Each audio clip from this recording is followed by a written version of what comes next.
Welcome to the World War II newspaper channel where we read the Chicago Tribune one day at a time, going through World War II as it happened through the eyes of those who lived it. If you enjoy content like this, please subscribe to this channel and click on the bell icon to get notifications when a new upload is going to premiere.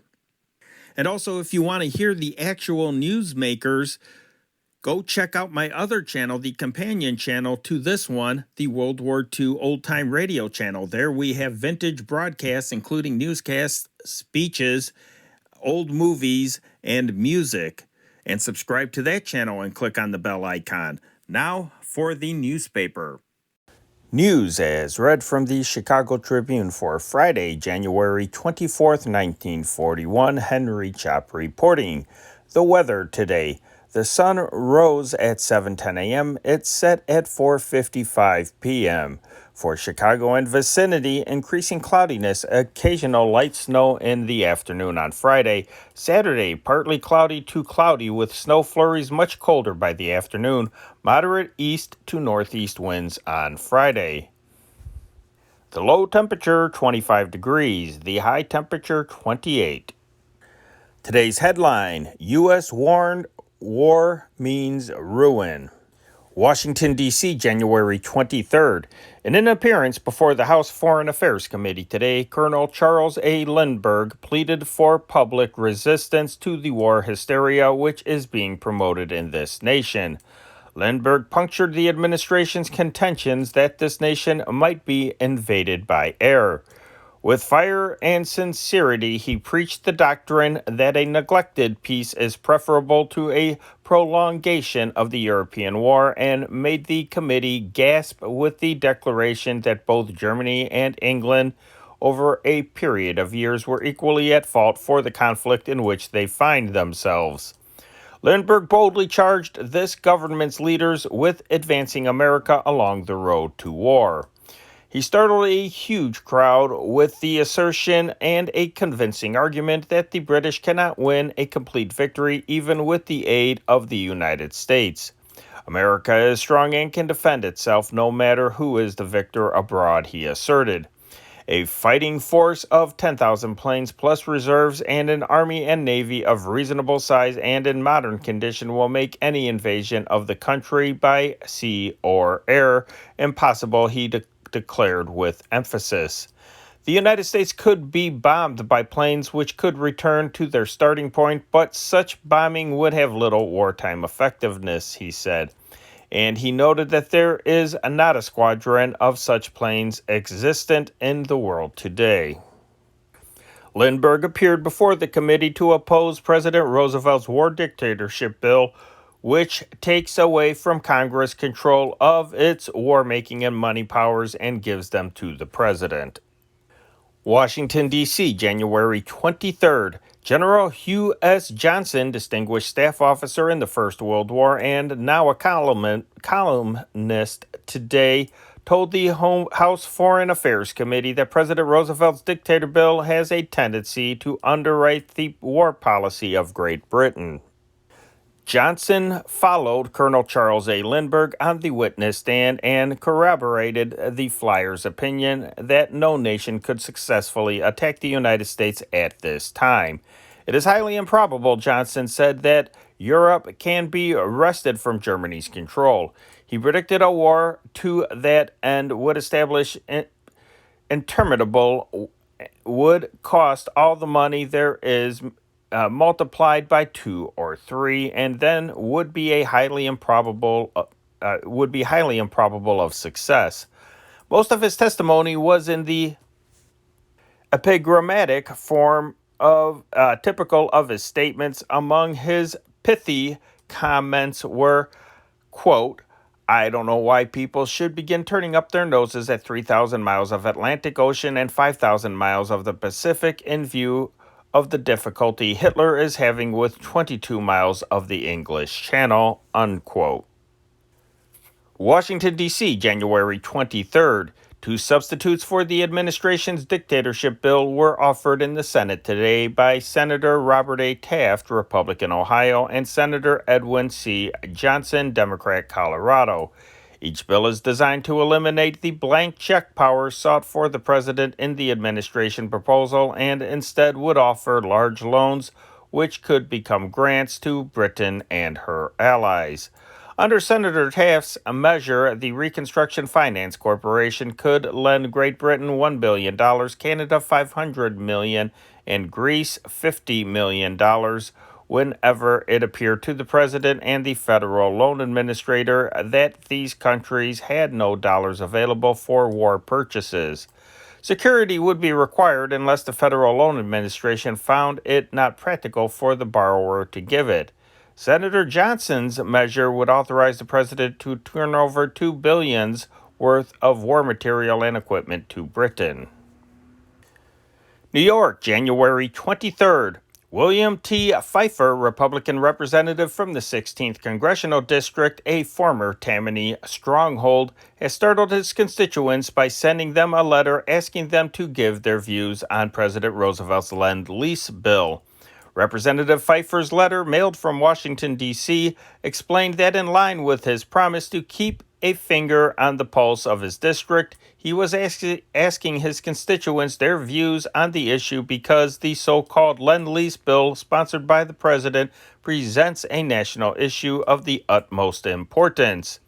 Reached by telephone in his Washington office tonight, Pfeiffer said that the response had been overwhelming and that some of the recipients had been so amazed at being consulted that they had sent him small sums of money to help defray the cost of preparing the letters. Many of the people thought, quote, many of the people thought so highly of it that they made copies to distribute to their neighbors, unquote, Representative Pfeiffer said. Moving on to world news. Sofia, Bulgaria, January 24th. The official Bucharest radio said in a broadcast early today that the last of the rebels holding the police barracks and city hall there had agreed to end hostilities, in which some reports estimated the dead at 2,000 throughout the country. Total casualties were estimated at 6,000 in the disorders this week. It was not clear whether all fighting had ceased in Bucharest between the dissident Iron Gardists and the government backed by the Romanian army, but border dispatches said the revolt still was proceeding outside the capital, especially in Romanian Transylvania. Arad, Timisoara, and 4 other towns of Transylvania were said still to be held by the Iron Gardists.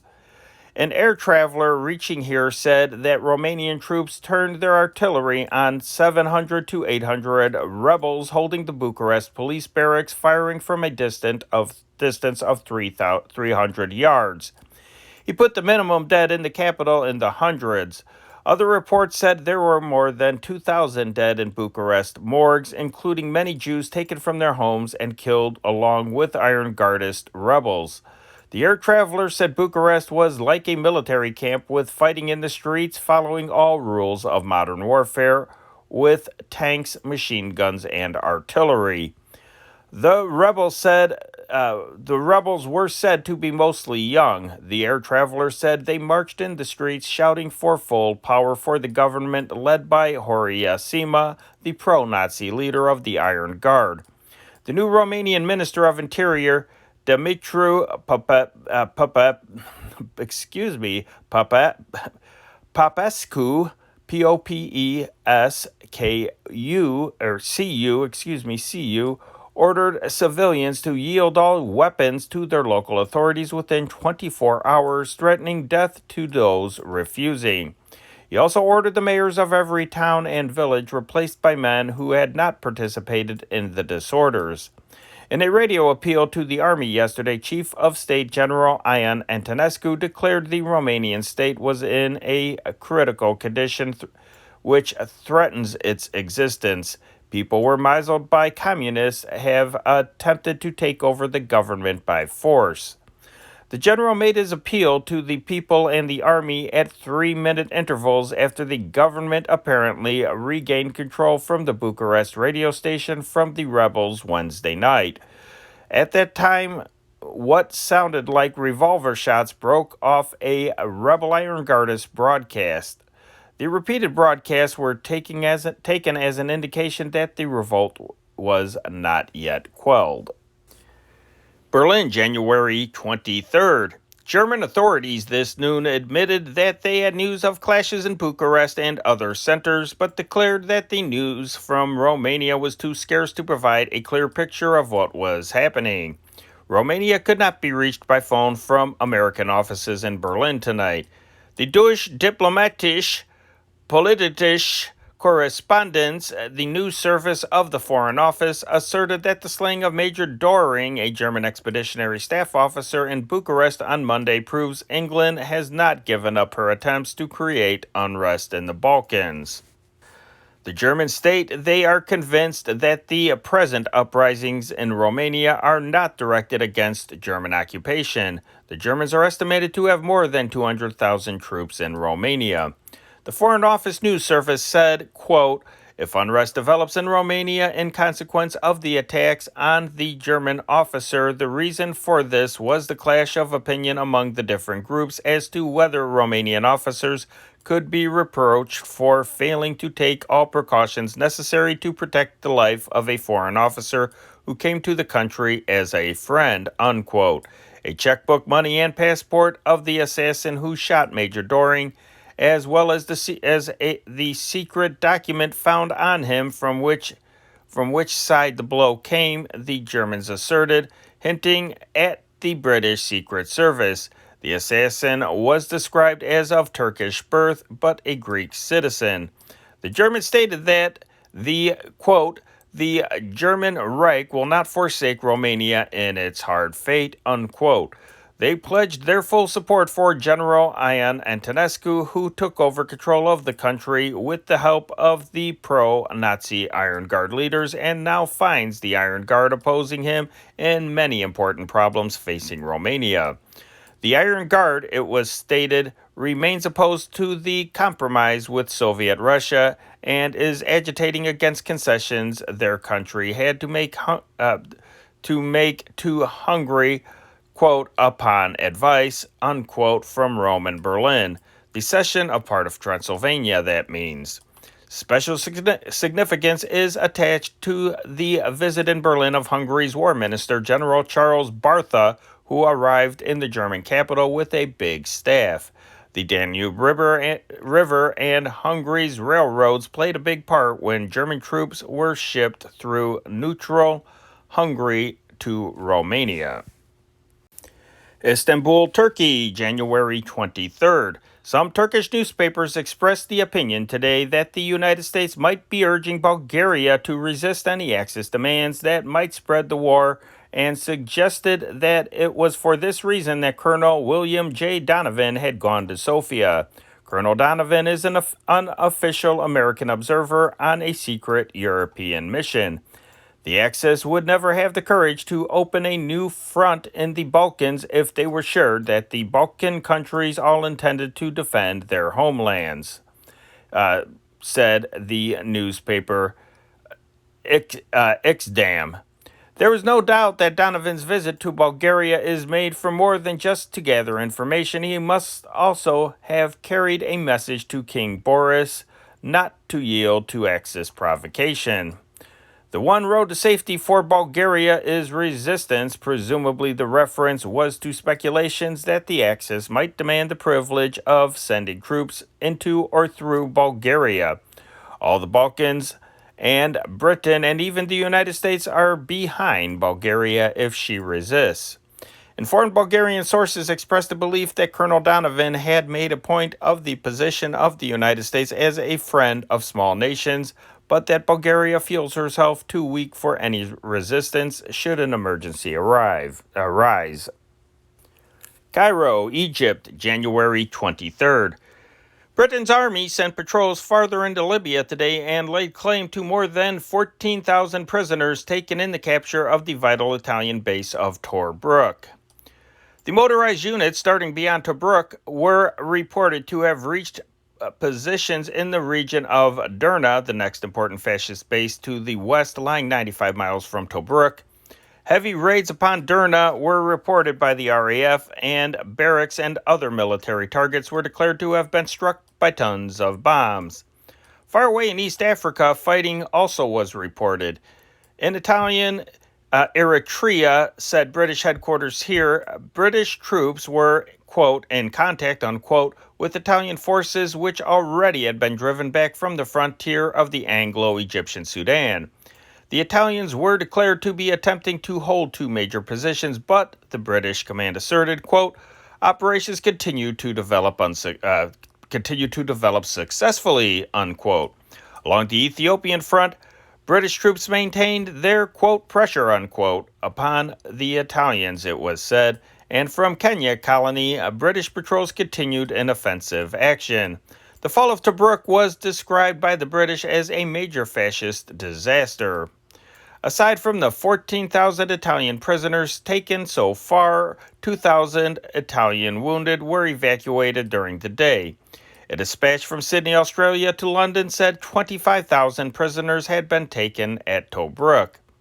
Against these Italian losses, which did not include an undetermined number killed in action, the British put their total casualties as under 500. Two among the Italian taken prisoners were listed for generals, including a corps commander and a division commander and an admiral. Recapitulating their official claims since the beginning of the offensive, British sources said the aggregate number of Italian generals now in custody was 16, that at least 99,000 other Italian war prisoners had been taken, and that the Italian dead, wounded, and missing would run around 10,000. RAF bombers, in addition to attacking Derna last night, raided Catania, Sicily, where German dive bombers are based. Heavy explosions and fires occurred near the runway and hangars, a communique said. Airdromes at Camiso, Augusta, and Syracuse, all in Sicily, also were attacked successfully, the communique asserted. Rome, January 23rd. Italians were told today that their broken garrison at Tobruk had to face the maximum active weight of the English and French imperialist forces, and that the defenders of the fortified Libyan seaport were outnumbered 5-1. The High Command announced that the 35-year-old cruiser San Giorgio, which had been serving in Tobruk harbor as a floating anti-aircraft battery, had been scuttled. Berlin, January 23rd. The newspaper Laka Lanzeiger today commented upon Italy's loss of Tobruk, Libya, to the British by saying, quote, Italy has drawn upon herself all the forces which England has been able to muster and concentrate in her empire outside Europe. In continuous resistance, our ally is being obliging the common enemy to further use up his strength. In the framework of the entire campaign against the British, this is a very important contribution, unquote. Italo-German solidarity will be further manifested January 30th when Germany will issue a special stamp with the picture of Führer Hitler and Premier Mussolini framed between a swastika and an eagle, it was declared.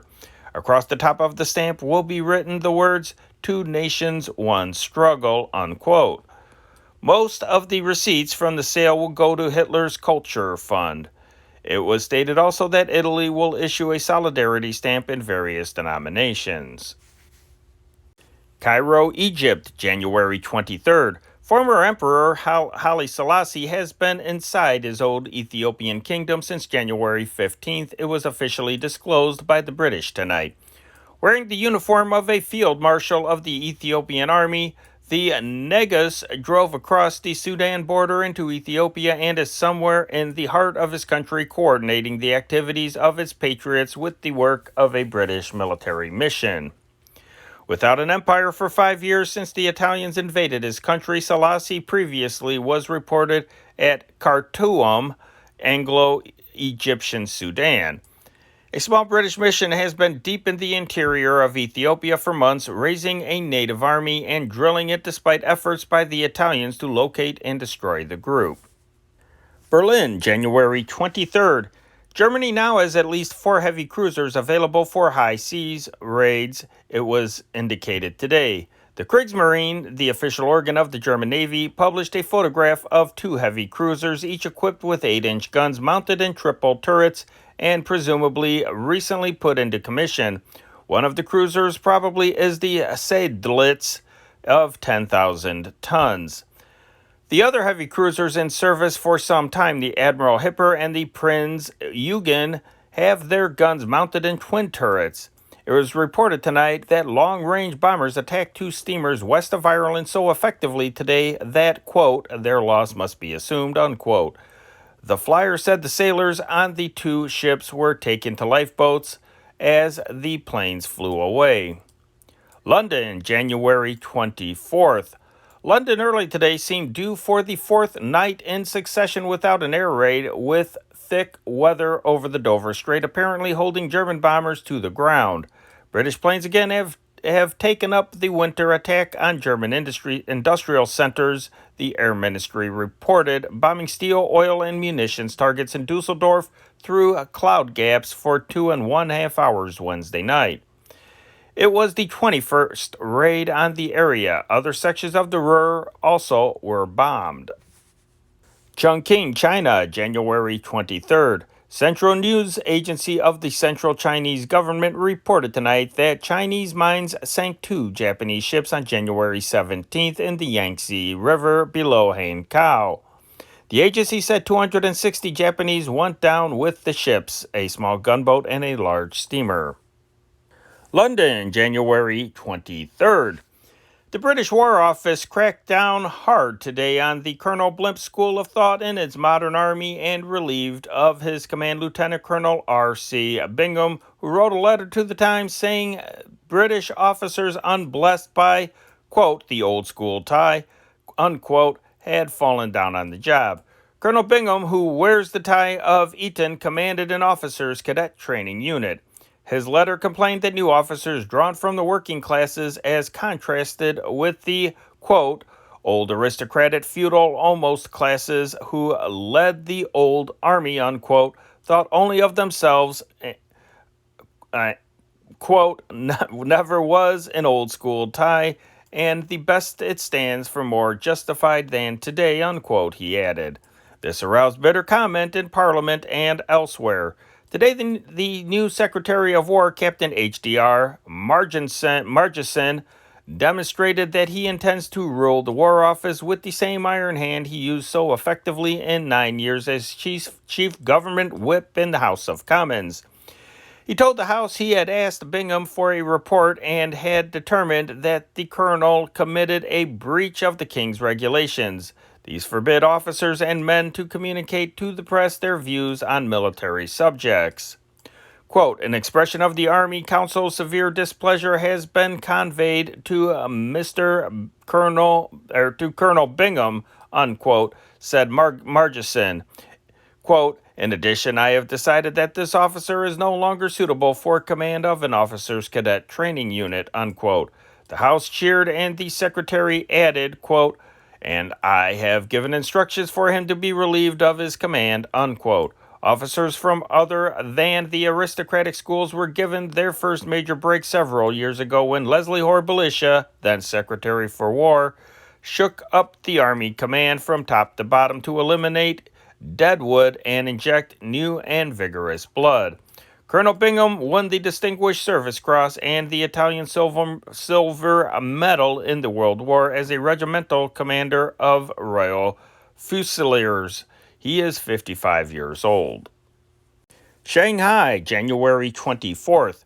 British authorities at Hong Kong removed all first-class mail en route from the United States to Shanghai on the President Taft when that American steamer docked at the Crown Colony Saturday, it was learned here today.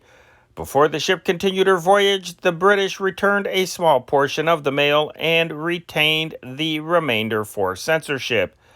They promised to forward it on the first available ship. It was learned this was the second or third such occurrence.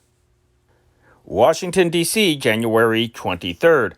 John G. Winant flew back to the capital from New Hampshire tonight, perhaps to receive the appointment as ambassador to Great Britain to succeed Joseph P. Kennedy. The former Republican governor of New Hampshire cut short his visit there to return to Washington. On arrival here, he said he expected to see the president tomorrow. He declined to say whether he would accept the ambassador's post if it is offered to him. Winant, who was the first chairman of the Social Security Board, is now chairman of the International Labor Organization. New York, January 23rd. Dr. T.V. Soong, former Minister of Finance of China, pictured China tonight as an ally of the United States, quote, holding your ramparts in the Pacific, unquote. In engaging Japan in a long and exhausting war, in destroying over 1 million Japanese soldiers, and in contesting an army of another 1.25 million, which could otherwise be used to support their German and Italian allies. Chinese resistance will continue to be of value to the democratic cause, unquote, he said. In an address before the China Society of America, Soong asserted that for nearly 6 months, China has received, quote, peace offers from Japan on an increasingly favorable basis, unquote. Washington, D.C., January 23rd. In a parallel move to Harry L. Hopkins' special mission to England, it was announced today that Lachlan Curie, administrative assistant to President Roosevelt, would visit China soon to make an economic survey. Apparently, he is to help determine what aid that country would receive if the pending Lend-Lease bill is passed. Emphasizing the administration's interest alike in China and British resistance to Germany, Italy, and Japan, Curie will go to Chongqing at the invitation of the Chinese government and will bear a special message of greeting to Generalissimo Chiang Kai-shek. Ottawa, Ontario, January 23rd. For the first time since the new French state was formed, a toast to the Chef de l'État Français was proposed last night by an Englishman and drunk within British territory. Proposer of the toast was the Earl of Athlone, Governor-General of Canada, uncle of King George, who, with Princess Alice, was a guest at dinner of the French minister in Ottawa, René Ristelhuber. The French minister gave the customary toast to the, quote, king, unquote, and the Earl replied with the toast of the, quote, chief of the French state, unquote, meaning Marshal Henri Pétain. Canada is only part of the British Empire, which has maintained diplomatic relations with the Vichy government since the latter broke off relations with Britain after the sinking of French ships in Ms. el-Kebir on July 5th. Vichy, France, January 23rd. Marshal Pétain's government announced tonight it had accepted the offer of Japan to mediate in the 4 months Asiatic border conflict, which has led to a large-scale invasion of French Indochina by Thailand's army, air bombing of cities on both sides, and a pitched naval battle. An authoritative source said that back of Vichy's readiness to accept Japan's good offices was a German suggestion which sprang from a desire to exclude any possibility of United States intervention. French colonial leaders were said to have favored United States mediation and considered Hugh Gladney Grant, American minister to Thailand, the fairest arbiter. The turn to Tokyo was described as intended to forestall this. Tokyo's formal offer of mediation was made on January 21st at the Vichy announcement said, and was accepted, quote, in view of the existing friendly relations between France and Japan, unquote. Charles Arsene Henry, ambassador to Tokyo, arranged the details. The reference to, quote, existing friendly relations, unquote, was at variance with charges made by informed French sources on several occasions that Japan was supporting Thailand. Vichy's action marks another step in the extension of Japan's influence over Southeastern Asia. Japan began pressure on French Indochina rice granary of Southeastern Asia shortly after the Nazi triumph in Europe made France helpless to protect her colony. The Indochina government had to permit Japan to place garrisons in Hanoi, the capital, and Haiphong, chief northern port, and establish air bases along the northern border whence planes could raid South China industries and communications, especially the Burma Road. A French Indochina mission is in Tokyo now negotiating an accord which may fix Japanese economic domination of the French colony. Thailand demands Indochina territory in the northwestern province of Laos and the Kingdom of Cambodia, which Thailanders say was theirs before the French seized it in the late 19th century. Fighting was confined to sporadic air bombings and border clashes until early this month when large Thai land forces moved across the border in 5 main sectors. A naval battle also was fought in the Gulf of Siam. Tokyo, January 24th. Admiral Kishiaburo Nomura carried copies of a new book on the Japanese Empire for President Roosevelt and Secretary of War Henry L. Stimson and 3 temple stones for Rollins College at Winter Park, Florida, when he sailed yesterday for Washington, D.C. as ambassador to the United States, Japanese newspapers reported today. The new envoy sailed on the liner Kamakura Maru. Washington, D.C., January 23rd. The White House again will be host to royalty February 12th to 14th, the State Department announced today. The Grand Duchess Charlotte of Luxembourg, a war refugee living in Canada since her homeland was overrun by German invaders, will visit President and Mrs. Roosevelt informally. She will be accompanied by Prince Consort Felix, Hereditary Grand Duke Jean, Madame Joseph Beck, Lady-in-Waiting, and Lieutenant Consbrook, an aide. Prince Felix, who was brought to the United States aboard the USS cruiser Trenton last year, was a guest at the White House in 1939. Belgrade, Yugoslavia, January 23rd. Colonel William J. Donovan today talked to Premier Dragiša Tveković in starting a round of conferences with Yugoslav government leaders. He came here after similar talks in Sofia, Bulgaria. In Sofia, King Boris of Bulgaria ordered an intensive search for a missing wallet belonging to Colonel Donovan, containing a diplomatic passport, 2 letters of introduction signed by Secretary of State Cordell Hull and Navy Secretary Frank Knox, letters of credit, and an undisclosed amount of money. The colonel discovered his loss yesterday. It was first assumed the wallet must have been mislaid, but today's continuing search led increasingly to the conclusion that it had been stolen.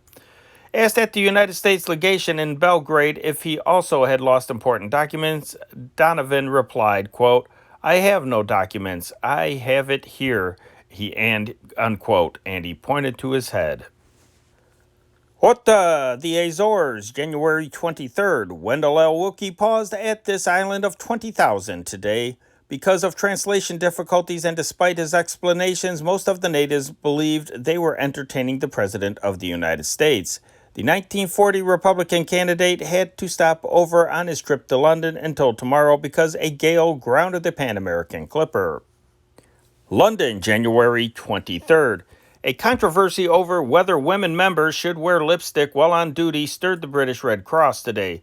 Sir Archibald Home, Red Cross director, ordered the wife of Major C.D. Fellows to remove her lipstick. She is assistant commandant of a new Red Cross hospital in Suffolk County. Instead of removing her lipstick, she exchanged her Red Cross uniform for civilian clothes. The case was appealed to Red Cross headquarters, which ruled that the use of lipstick set a bad example and therefore must not be used. I think the whole thing is childish," said Mrs. Fellows. "If they ask me to resign, I'll refuse," unquote. London, January 23rd. Dame Margaret Lloyd-George, who died Monday, was buried in the public cemetery of Keach, Wales, today. Her husband, David Lloyd George, World War Prime Minister, and their two sons attended the ceremony. Every shop business place in Keach closed for the funeral. The Union Jack flew at half-staff on Keach Castle and the Welsh Red Dragon emblem at half-staff on Dina's Hill. On a wreath of lilies of the valley and crimson carnations, Lloyd George inscribed in Welsh, "To my sweetheart." Dame Margaret's body was borne to the cemetery on a flower-decked farm cart drawn by 65 members of the Home Guard, one of whom dropped dead during the ceremony.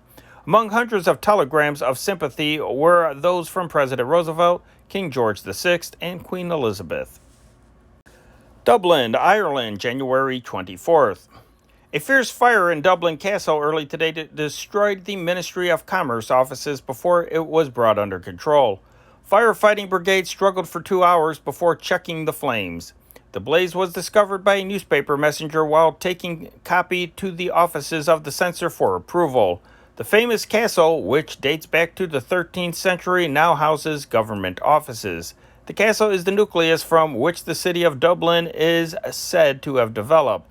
It was built on a ridge overlooking the river Liffey, which divides the city, and was the official seat of the Lord's Lieutenant until establishment of the Free State in 1922. The moat, which once surrounded the castle, now is a sewer. Rome, January 23rd. Filippo Tommaso Marinetti, 64 years old, founder of the Futurist movement in art, touched up the Rome production of Thornton Wilder's Pulitzer Prize-winning play Our Town last night with a little act of his own in the audience and nearly broke up the play. Marinetti's cue, which wasn't part of the play, came when an actor inquired from the stage if anyone in the audience had anything to say. An actress planted in the audience was supposed to answer, but the producer had counted on the author of Zang Tum Tum. He bounced off his seat and began criticizing the audience for applauding the play. It was just a foreign imitation of Italian futurism, he said. Someone answered him. Then his disciples took up the argument.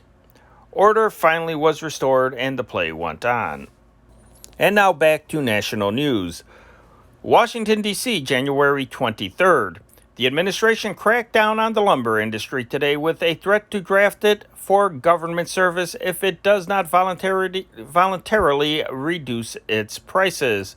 A similar warning was made to steel and scrap iron dealers 2 weeks ago following President Roosevelt's threats contained in his message to Congress to invoke drastic dictatorial powers against industries and individuals he deemed uncooperative with the national effort.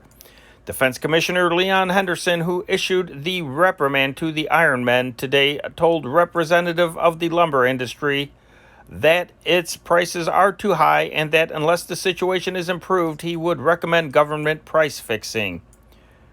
Quote, "We can get lumber," unquote, Henderson warned. Quote, "The government can get all it wants by fixing a government price and having the commander-in-chief of the Army and Navy, meaning the president, forbid any payment of higher prices." Quote, "We can then use the Selective Service Act to draft lumber the same as we are drafting men. As far as I'm concerned, I'm going to make that recommendation unless the situation improves," unquote. Henderson addressed a meeting of the Lumber and Timber Products Defense Committee, which is composed of 46 trade associations. The meeting was called by the lumbermen after Henderson previously had criticized the industry. In a prepared statement, M.L. Fleischl of Jacksonville, Florida, chairman of the meeting, defended the lumber industry and criticized government buying methods. Quote, "As unprepared as the lumber industry may have been to meet this emergency, it seems evident that the government was equally unprepared," unquote, he said.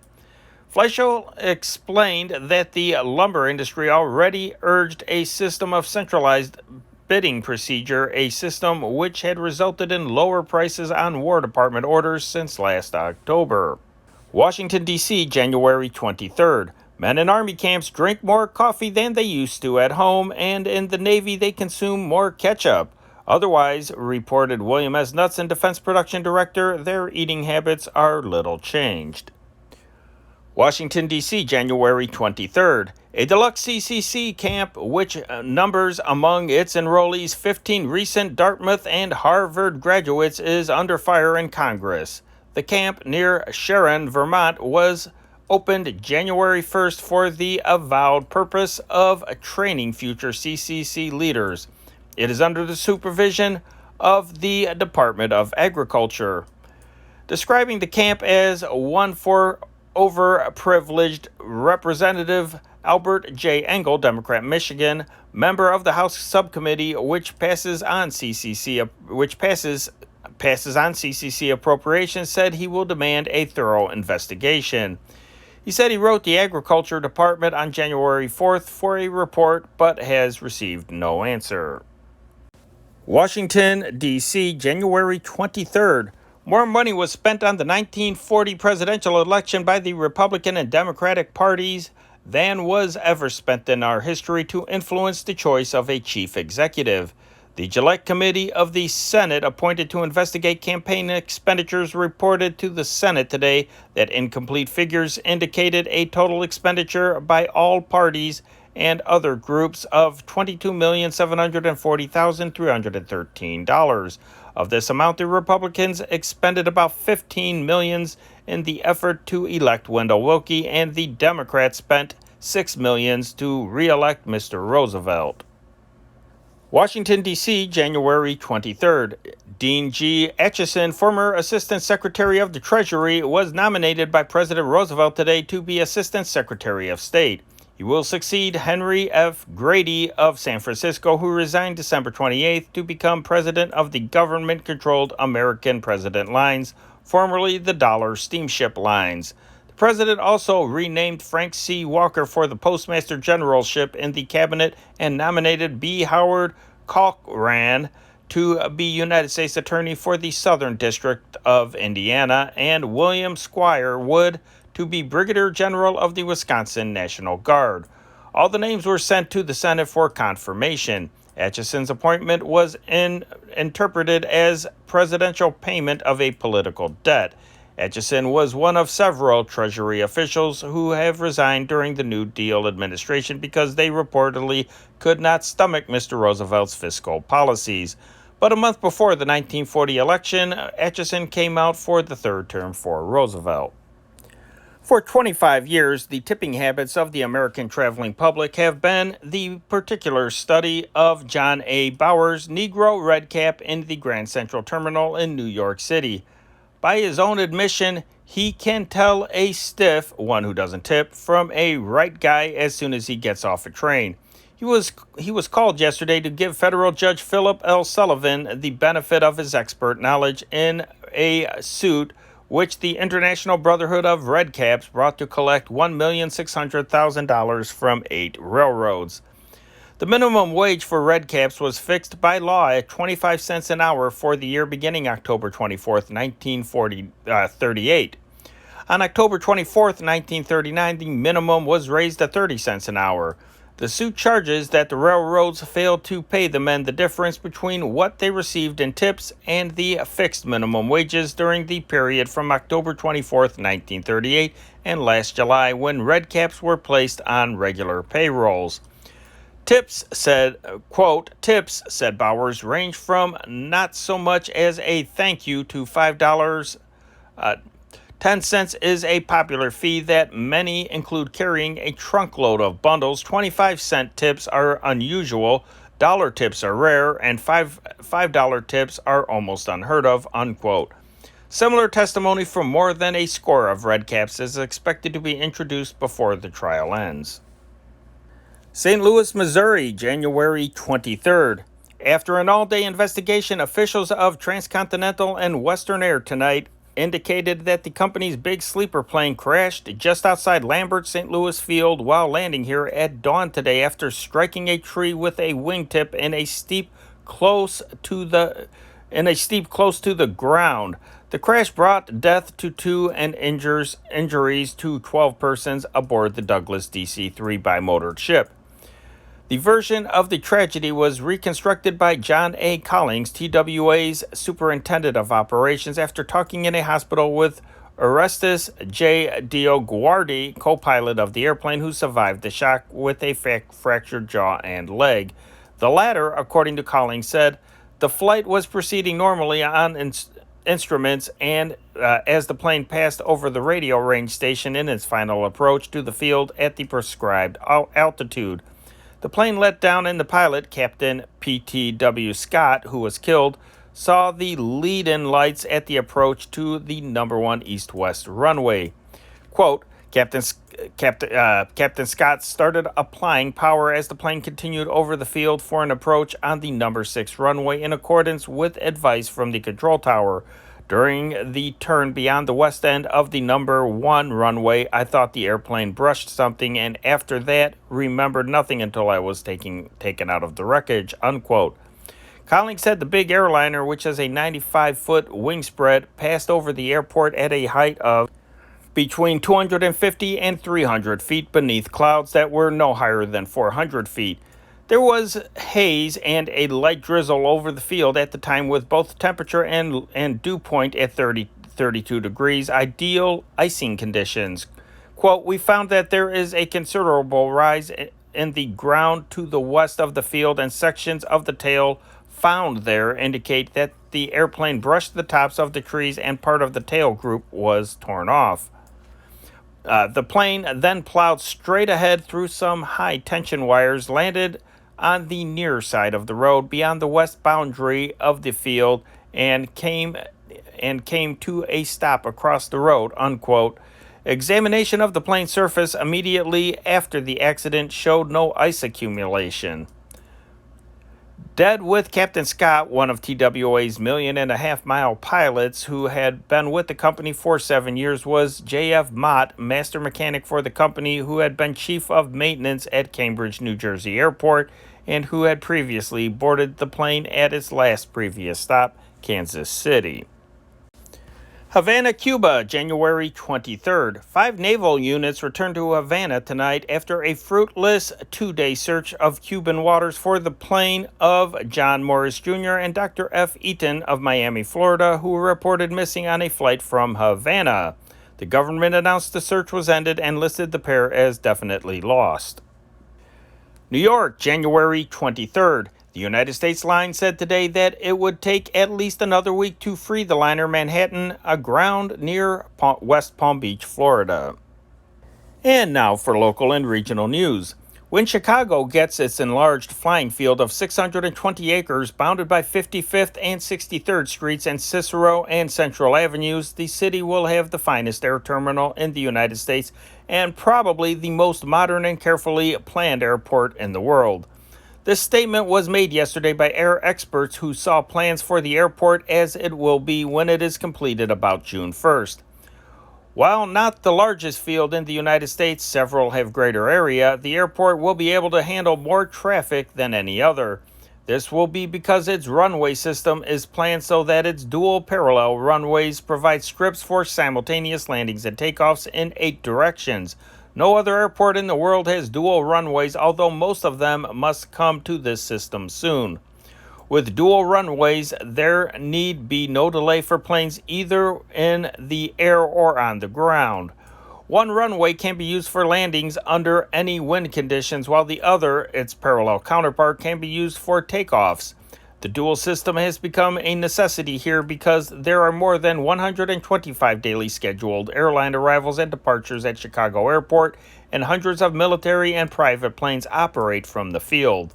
Walter Wright, superintendent of parks and playgrounds and the airport, said the plans were drawn originally after he had consulted commercial airline executives, Army officials, and airport engineers of the Civil Aeronautics Bureau. Quote, they advised us the nation soon will be requiring parallel airways to handle traffic, and told us that to build an airport without dual landing and takeoff strips would be to condemn our field to inadequacy soon. Chicago's first big aircraft engine plant will be built on a 50-acre site just north of Chicago Airport, Harold S. Vance, chairman of the board of the Studebaker Corporation, disclosed yesterday. The site of the plant, which will employ about 4,000 persons, is bounded by Cicero and Laramie avenues on the east and west, Archer Avenue on the north, and Indiana Harbor Belt Railway on the south. The Studebaker Corporation has a national defense contract for $33,657,580 worth of airplane engines, but it is expected that this sum will be increased. The company will build the Wright Aeronautical 2600 type of engine, developing 1,700 to 1,800 horsepower. Precision parts are to be made at the new Chicago plant. General Robert E. Wood, acting national chairman of the America First Committee, will debate the question how much aid should be given Britain with Ernest W. Gibson, former senator from Vermont and national chairman of the Committee to Defend America by aiding the Allies in Chicago on February 3rd. Joseph W. Cox, commander of the Advertising Men's Post of the American Legion, which is sponsoring the debate, announced yesterday that the two men will meet at a luncheon in the Hotel Sherman. 16,000 protests against President Roosevelt's dictator bill were received yesterday at the headquarters of the Chicago chapter of the America First Committee. This number raised the total protests received to 416,000. The names are being forwarded at the rate of 10,000 daily to congressmen in Washington. Steelmakers in the United States will spend $282 million in 1941 for new equipment to help produce the steel needed for armament and normal peacetime uses, the American Iron and Steel Institute reported yesterday. At the same time, three projects, one in Joliet, Illinois, were announced by subsidiaries of United States Steel Corporation. The steel industry's equipment budget for 1941 is nearly twice as large as the amount budgeted last year and is 65% in excess of actual expenditures for this purpose in 1940, the Institute said. The industry actually spent $171 million for equipment last year, although it had budgeted only $146 million. 8 WPA workers in Illinois have been dismissed as a result of the purge of Nazi-Bund members and communists ordered by Congress last summer, Charles E. Miner, state WPA administrator, reported yesterday. Of the 125,000 workers who signed affidavits as required by the 1940 Appropriations Act, none admitted membership in subversive organizations. Investigation, however, resulted subsequently in the dismissal of 4 men for Nazi activities and the seizure last December of records of the Chicago Bund organization led to the disclosure of 4 more workers as Bund members. Miner said no workers with Communist Party affiliations have been found on WPA rolls just thus far. Milwaukee, Wisconsin, January 23rd. Work on machinery needed for warships under construction was at a standstill tonight as Alice Chalmers Manufacturing Company officials and CIO union leaders waited for each other to make the first move towards settlement of a 2-day-old strike. With $26 million worth of defense orders tied up, the Federal Department of Labor instructed Monsignor Francis J. Haas to come to Milwaukee to bolster the efforts of its resident conciliator. A National Defense Commission labor consultant was reported to be in close touch with the situation. Lieutenant Henry M. Marshall, resident inspector of naval materials, declared the strike would hamper construction of a number of warships. Navy orders in the plant amounting to more than $18 million consist largely of ordnance and propelling machinery. AFL building construction workers were called off a $200,000 plant construction project to avoid any conflict with the strikers. Officials at Local 101 of the Farm Equipment Workers Organizing Committee, CIO, whose members employed in the tractor works of the International Harvester voted a strike call authorization Wednesday, made a formal request yesterday for a conference with company officers. The company agreed to a meeting next Tuesday or Wednesday. The union leaders said they had unsatisfactory results in negotiations with officials at the tractor works. As a result of the election, the union representatives may order a strike whenever they become convinced further bargaining is fruitless. It was announced that the union will continue efforts over the weekend to end strikes in the Harvester Company plants in East Moline and Rock Falls, which have been in progress for several days. Workers in the Milwaukee plant also authorized the strike call in an election Wednesday. Frank Sliva, director of the Equipment Workers Committee, telegraphed President Roosevelt and the National Labor Relations Board yesterday that the board's failure to define the powers of the union and of independent unions in the previous plants was a bar to union peace, and demanded that the board hasten action on the matter. Springfield, Illinois, January 23rd. Illinois building material and supply dealers were re-blanketed under the 3-cent sales tax today by Governor Dwight H. Green, who restored a rule which the preceding Stell administration abrogated last November 1st.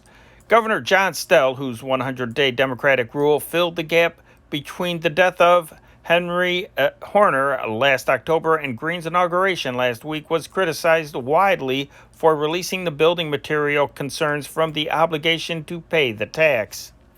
Had this situation continued between $5 million and $7 million, the annual sales tax on building materials would have gone uncollected. Washington, D.C., January 23rd. William R. Skidmore, reputed political fixer for Chicago's gambling racket, and his attorneys have made a number of unsuccessful trips here in an effort to compromise the government's $822,484 income tax evasion case, it was learned today. Revenue officials, it was said, have refused to listen to Skidmore. When he sought to make a settlement of his civil tax liability, Skidmore was told that no compromise offer would be heard unless accompanied by an agreement to plead guilty to charges of criminal evasion pending in the federal courts in Chicago. Skidmore and his attorneys were reminded that he couldn't square a federal indictment merely by compromising civil claims. It is explained here that in these tax cases, the victim doesn't make any specific offer of cash settlement. He must merely agree to pay a sum, which is negotiated at later hearings before the Internal Revenue officials. J. Albert Wohl, United States District Attorney, said last night he had received no offer from William R. Skidmore to plead guilty to the indictment against him for evasion of income taxes. Wohl said he and his assistants will press for trial the case against the alleged gambling ring fixer. Reports are current in the federal building that Skidmore is holding up his decision to plead guilty until he learns the outcome of the tax evasion case against Edward P. Jones, eldest of the 3 Negro brothers who are said to control the city's Negro policy games. Jones has pleaded guilty to 1 count on an indictment charging him with evading payment of taxes amounting to $197,787. 3 election officials of the 15th precinct of the 42nd Ward and 3 Democratic workers were convicted yesterday by a criminal court jury of conspiracy to commit vote frauds at the mayoral election on April 4, 1939. Judge John F. Bolton continued a motion for a new trial until February 21st. Each defendant faces a possible sentence of 1 to 5 years in prison. The election officials were Frank Torenbenny, 24 years old, Democratic clerk, Jesse Harrison, 49, colored, Democratic judge, and Paul McCoy, 25, colored, Republican judge. The workers were Sam Monforti, age 31, Steve Radaha, 27, and Sam Marsala, 35. The jury began deliberations at 5 p.m. Wednesday and reached a verdict 21 hours later. Monforti and Joseph Carradine, colored, were arrested during the trial on a charge of conspiracy after a state witness testified that they tried to induce her to be lenient on her testimony. Frank Baccaro, Republican precinct captain and a defense witness, also was arrested on a charge of perjury. All 3 were arraigned Tuesday in felony court. Indianapolis, Indiana, January 23rd. 5 Republicans and 2 Democrats were named today by the Indiana House of Representatives as a committee to sit with a light group from the state Senate to hear evidence in the contest of the election of Governor Henry F. Schricker, Democrat, over Glenn R. Hillis, Republican. House Republicans on the committee are Roy J. Harrison, Attica, George W. Henley, Bloomington, John A. Kendall, Danville, Emsley W. Johnson Jr., Indianapolis, and Glenn A. Markland, Zionsville. The Democrats are Winfield K. Denton, Evansville, Minority Floor Leader, and Howard T. Batman, Terre Haute, Minority Caucus Chairman. The Senate was expected to name its committee tomorrow. Matthew Martin, 45 years old, financial secretary and business representative of the Architectural Iron Workers Union, local number 63, was locked up at the Hudson Avenue police station last night after his car struck and killed a pedestrian in front of 1811 Clybourne Avenue. The victim was Charles Reiger, 53, of 1887 Post Street, a civil engineer. Reiger's body was thrown 140 feet and his right leg was severed by the impact. Witnesses told police that Martin was speeding. Police said Martin had been drinking. When he was brought to the station, he was unable to give a coherent statement and fell asleep. He gave police 3 different home addresses. Sergeant Martin Joyce ordered Martin examined by a police physician who said tests showed the union official had been drinking. Police said they learned Martin lives at 2902 Addison Street. He was held for the inquest today. A temporary injunction restraining Local 753 of the Milk Wagon Drivers Union from using force, violence, threats, or intimidation against the Belmont Dairy Company, 2714 Belmont Avenue, was issued yesterday by Judge George F. Rush on a petition which cited alleged instances of violence in a drive to unionize vendors who buy milk at the plant. Last night, both state's attorneys, police, and Albany Park Police, in whose district the company's plant is located, said they received no complaints from the company concerning labor violence, and a union official denied any attempt intimidation or violence. Attorney Howard Neatsert, who filed the petition for the injunction, charged that 2 union agents, Peter Hoban, recording secretary, and John O'Connor, whom he listed as business agent, this was denied later, had demanded on January 3rd and again on January 7th that the dairy pay union dues for the last 3 months for 24 vendors who buy milk there. The vendors own their own trucks and are in business for themselves, Neatsert said. He said the dairy had been picketed since January 7th and that 50 men appeared yesterday morning and prevented the independent vendors from entering and buying milk at the plant. Neatsert charged the union men have cut and punctured tires on the vendors' trucks with knives and ice picks. He did not say when these alleged acts occurred, and it was these incidents which the police said were unreported. Hoban denied that union members had used violence or attempted to intimidate the dairy's employees. He said all 24 vendors had signed applications to become union members and that a strike was called when the company refused to sign a contract. Hoban said O'Connor is a union investigator, not a business agent. Hoban and O'Connor are among 8 union officials named in the injunction. The International Brotherhood of Teamsters, AFL, with which the union local is affiliated, is named. And the following other officers of the local: Henry Weber, President; James Kennedy, Vice President; Thomas J. Haggerty, Secretary-Treasurer; and Ray Bryant, A.F. Richards, and Gus Moline, trustees. Attorney General George F. Barrett said yesterday that he will supervise the serving of 1,339 summonses issued by the Circuit Court of St. Clair County against the handbook makers in Cook County. The sheriff's office here has served only 41 of the 1,380 summonses issued last December 3rd. Barrett will direct a corps of special officers from his office in the Burnham building. The number and identity of private citizens who will be sworn specifically to serve the summonses will be kept a secret, it was said. Judge John T. Zuris in the South State Street Court during the day discharged 26 defendants charged with operating handbooks. James Hendy, 28 years old, 2735 Madison Street, an ex-convict, confessed to Fillmore Street Police last night that he and a companion took $195 in the robbery Wednesday of a liquor store at 2759 Adams Street. Hendy said his companion disappeared after giving him only $10. Nick the Greek Anton, alleged former Capone henchman, received a new setback yesterday in his efforts to escape deportation by the Immigration Department as an undesirable alien. The appellate court denied him a rehearing of its last ruling, which reversed municipal Judge Francis Borelli's decision expunging two 1925 convictions against Anton as keeper of a disorderly house. When official notice of the appellate court ruling reaches the Immigration Department, it is expected that federal officials will go before federal Judge Philip L. Sullivan and seek dismissal of habeas corpus proceedings begun by Anton in 1938.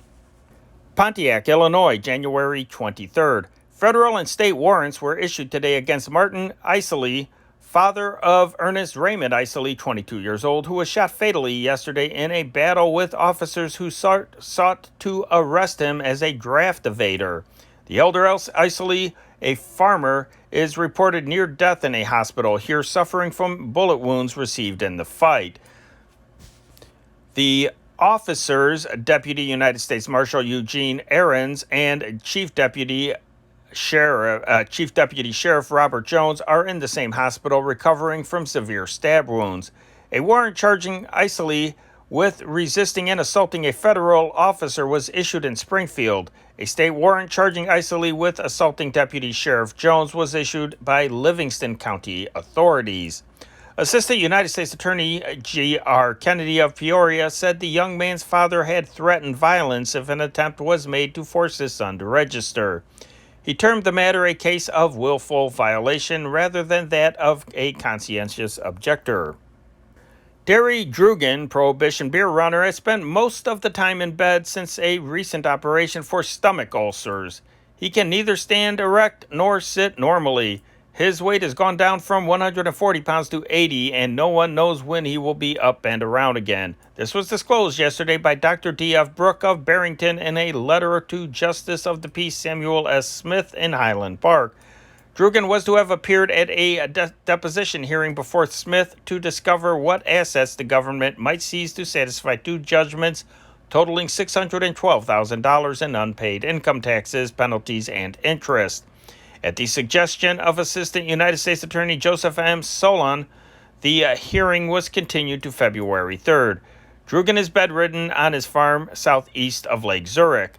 He has served 2 years in prison for income tax evasion and is under indictment for concealing his interest in a brewery. Elgin mailmen want to do something about biting dogs on their routes. George L. Musser, Jr., Secretary of the Elgin branch of the National Association of Letter Carriers, announced endorsement yesterday of a bill to be introduced in the state legislature by Representative Walter Edwards of Danville. The bill would make owners of dogs liable for damage to persons bitten. The 43rd Annual USS Maine Memorial Services will be held February 15th in the Naval Reserve Armory at the foot of Randolph Street under the auspices of the United States Navy and the Cook County Councils of the United Spanish War Veterans and Veterans of Foreign Wars. The services will commemorate the sinking of the Maine in the harbor of Havana, Cuba on February 15, 1898. Speakers will be Rear Admiral John Downs, Commander of the 9th Naval District, Oscar E. Carlstrom, former Attorney General of Illinois and past National Commander of the United Spanish War Veterans, and Charles G. Beck, Manager of Hines Veterans Hospital. And in sports, the Blackhawks last night got around to a long-deferred accomplishment when they defeated those Jinx boys, the New York Americans, 3-1 in a National Hockey League match in Chicago Stadium. It was only the second time the Hawks have conquered the habitual tailenders in 10 games this season and last. Previous meetings this year had seen the Americans victors 1-0 and sharers in 2-2 ties. The contest, viewed by 7,905, brought the Hawks up to the 500 mark. They've won 11 and lost 11 and tied 6. Goal shooters for the Hawks were Coley Dahlstrom, Red McKay, and Bill Karst. Phil Hersheimer and George Allen each won 2 assist points. Doug Bentley and Johnny Mariucci won each. Hooley Smith, all-time longevity king of the league, needed a goal to become the seventh player in history to make 200 big league goals, but came out with nothing that looked like a scoring point. The Americans' counter was made by a couple of defense gents while their team was shorthanded, the goal by Pat Egan, assisted by Wilf Field. The Hawks scored the first goal of the evening at 10:57 of the first period. There was a face-off following a ruckus on the New York boards involving Doug Bentley. Dahlstrom was in the face-off, then went to cover the mouth of the cage while Bentley and Herschenheimer took the puck. Doug and Phil delivered the rubber at exactly the right instant, and Dahlstrom swiped it home for the goal. There wasn't a penalty until the 18-minute mark of the first period. At that juncture, Charlie Conacher was locked up for holding, and the Hawks surged to the Americans' defense zone in what soon proved to be an unhappy power play. Tommy Anderson took the puck not far from his cage. He passed to Field, who broke out of his defense zone along the left boards, swooped across the neutral zone, and kept going until Bill Toms was about to overtake him. Then Field passed across the rink to his defense mate, Egan, who beat goalie Sam Lepresti with a hard slanting shot. The time of this tying goal was 18:43 of the first period. The goal with which the Hawks took a 2-1 lead was McKay's in 17:02 of the second period. Alan Herschenheimer and McKay skated abreast 2/3 of the length of the rink, executing a perfect series of lateral passes on the trip. Two such passes after the trio crossed the New York blue line gave McKay the puck. Red, in the role of a right winger for purposes of exploit, whipped home the goal. Allen and Hergesheiser, of course, were awarded the assists. The Hawks got the goal they didn't need in 18:15 of the final period. Mariucci got possession of the rubber deep in his own defense zone and passed to Allen, who went rapidly along his left boards until he was 15 feet across the American blue line. Allen then passed across Bill Kars for the evening's final tally. Boston, Massachusetts, January 23rd. Bill Hollett, utility man farmed out to the Hershey American Hockey League club, was recalled tonight by the Boston Bruins. Hollett will rejoin the Bruins in New York Sunday night for the game with the Americans. Hollett's return means that at least one player will be sent to Hershey. Montreal, Quebec, January 23rd. The Toronto Maple Leafs, leaders of the National Hockey League, defeated Montreal 3-2 tonight to continue their mastery over the Canadiens. A crowd of 11,328 fans cheered the Canadiens in their effort to obtain their first decision over the Leafs this year. And here are the standings in the National Hockey League. In first place, the Toronto Maple Leafs. They've won 18, lost 8, tied 2 for 38 points. Boston is second at 12, 7, and 9 for 33 points. Detroit, third, 12, 9, and 8 for 32 points. Chicago, 11, 11, and 6 for 28 points. The New York Rangers, 10, 13, and 7 for 27 points. And Montreal, 10, 16, and 3 for 23 points. And taking up the tail end, the New York Americans, 6, 15, and 7 for 19 points. The Chicago Bruins will meet the HEPA All-Stars in an exhibition basketball game in Waukegan tonight. Nick Conteas, former Northwestern football star, leads the Waukegan Quintet. The Bruins return to league competition against Hammond in Hammond Sunday afternoon. Detroit, Michigan, January 23rd. A first-half scoring spree by the Detroit Eagles enabled them to defeat Hammond 61-52 in a National Basketball League game tonight before 2000. The Eagles took a 42-21 lead at the half.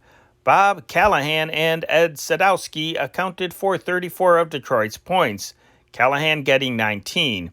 It was Detroit's sixth victory in 13 league starts. Notre Dame, Indiana, January 23rd. Notre Dame's hope of scoring its sixth straight basketball victory while ending Michigan State's chain at 6 victories Saturday night suffered another blow today when Larry Ryan, senior guard, missed practice. He spent the night in the student infirmary with an inflamed throat, and it was doubtful whether he will be able to play Saturday. Captain Eddie Riska, senior forward, is out for at least 3 weeks with a broken bone in his left foot. Ryan had been replaced on the starting team by Cy Singer, sophomore from Jasper, Indiana, but he has played in every game. Bob Smith, Joliet, Illinois senior, will be at the other guard. It appeared today that Chuck Butler, Chicago sophomore, will take Riska's place. Bloomington, Indiana, January 23rd. Center Bill Menke has an excellent chance to displace his coach, Branch McCracken, as the 3-year basketball scoring champion at Indiana University. With 10 games left to play, Menke is only 65 points short of a new 3-season mark. In his 2.5 years at Indiana, Menke has averaged 9 points per game, and barring injury or illness, appears a certainty to break McCracken's record of 525 points scored in 3 seasons of competition. Menke, however, will have the advantage of playing 6 more games than his coach. During the 3 years that McCracken was a regular center on the Hoosier basketball teams 1928, 29, and 30, Indiana played 17-game schedules. Indiana now plays 20-game cards. McCracken's 3-year Big Ten achievements, however, appear safe unless Menke continues the pace which he set in the conference opener with Illinois when he tossed in 24 points on 18 shots from the field and the free throw line. McCracken scored 372 points in 36 conference games, while Menke's 26-game total is 234 points. The White Sox yesterday popped with their 1941 roster and personnel booklet, and handsome examples of the printer's art they are too. For years, the White Sox have been getting out stuffy little folders, informative but not the least pleasing to the eye. But this year, Edgar Munzel, Sox Director of Public Relations, really went to town. Prior to this year, the Sox hadn't gone artistic pictorially since they used to present a portrait of Ping Bodie, said to have been reproduced from a daguerreotype. That was when Ping was with the team for a long time ago. This year, both the roster and booklet bear an excellent likeness of Ted Lyons, who soon will be starting his 19th season as a member of the Sox. The personnel booklet is an enlargement of the roster and carries supplemental data on the players up from the minors and other information not presented in the roster. Included in the material not usually printed in rosters is the schedule of Sox night games in 1941. These, by the way, are to be printed in next Monday's Chicago Tribune in connection with the release of the complete American League schedule for 1941. The night games, the roster reveals, will start on June 4th, and the last one will be played on September 5th. The new brochures list 37 active players, including manager James J. Dykes, who is listed as an infielder, although he claims to be able to play any position. Dykes, who says he was born on November 10th, 1896, is the only player for whom no 1940 batting or fielding record is shown. Also carried in the list is the name of Eugene Stack, with the footnote first major league player called to the United States colors under the Selective Service Act, reported to Camp Custer, Battle Creek, Michigan, January 8, 1941. Of the really active players, Lyons is the patriarch, having been born on December 28, 1900. Baby of the squad is Warren Martin, who was born in Saginaw, Michigan, April 30th, 1922, the year before his fellow pitcher Lyons joined the Sox. Los Angeles, California, January 23rd. Lou Novikov, rookie slugger purchased by the Cubs for $100,000 and counted on to be the greatest right-handed hitter since Rogers Hornsby, will be eating regularly again just as soon as he gets his first paycheck on his new job as a driller in an oil field near here. All I know about Novikov is his empty cupboard is what I read in the papers, was the response of General Manager James T. Gallagher of the Cubs when asked if Novikov had tried to touch him for an advance in salary, according to advices received here. Friends of Novikov profess to be alarmed at the hazardous character of Lou's new job. Novikov, intent on pleasing his oil field boss at the outset, withheld comment on why he had not negotiated with the Cubs for a loan on his salary prospects or why he has not returned his signed contract. Nor did he reveal what had become of some $3,500 salary he drew from the Los Angeles Angels last summer. Lou, as he took the job, simply said, "My family and I like to eat, and I don't know of any other way to keep groceries on the table until the Cubs start giving me some salary checks." Novikov has a wife, 2 children, and an agent or personal advisor named Rogers. New York, January 23rd. The New York Giants received Harry Danning's 1941 contract today unsigned. President Stoneman said the catcher did not say how much salary he wanted and that apparently Danning did not expect to have serious trouble in reaching an agreement because he made several inquiries about training camp arrangements, such as shipping trunks for his wife and himself from Los Angeles. Danning was believed to have received $15,000 last year. For many weeks, he led the National League in hitting, but slumped to .300 at the close of the campaign. New York, January 23rd.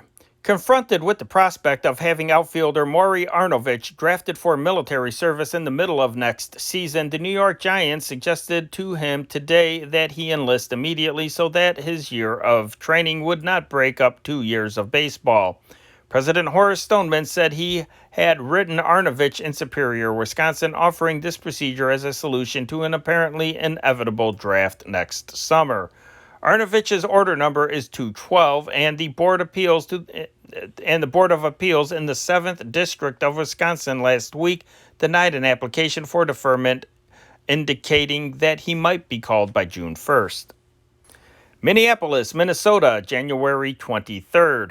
Ted Williams, Boston Red Sox outfielder, appeared voluntarily before his draft board here today to fill out his selective service questionnaire. Quote, "I want to do it up before leaving for training camp," unquote, said Williams, who had not yet been notified to fill out the form for classification.